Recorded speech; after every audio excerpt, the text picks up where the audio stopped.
அனைவருக்கும் வணக்கம். எங்கள் மாடி தோட்டத்தில் ரொம்ப வெயில் காலமாக இருந்ததுனால நாங்கள் இது வரைக்கும் ஒட்டு போடலை. செடியும் நல்லா வளர்ந்துருச்சு. இப்போ கொஞ்சம் மழை பெய்யறதுனால ஒட்டு போடலான்னு கத்திரி செடியையும் கட் பண்ணி அதோட ஒட்டு போடுறோம்.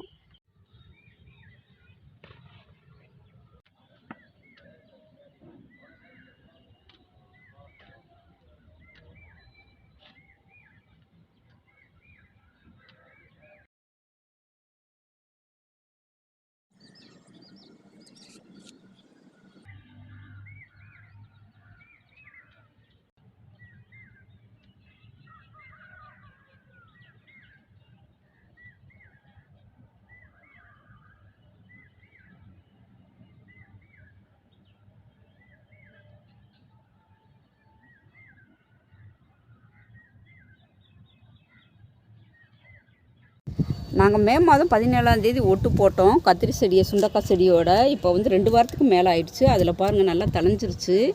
கேனில் ஒட்டு போட்டோம், எல்லாமே நல்லா உயிர் பிடிச்சிருச்சுங்க. நம்ம ஒட்டு போட்டோம்னா சாதாரண செடியை விட அதிக நாளே வந்து காய்க்கும். இந்த வீடியோ பிடிச்சுன்னா லைக் பண்ணுங்கள், ஷேர் பண்ணுங்கள், கமெண்ட் பண்ணுங்கள், மறக்காமல் சப்ஸ்கிரைப் பண்ணுங்கள். நன்றி.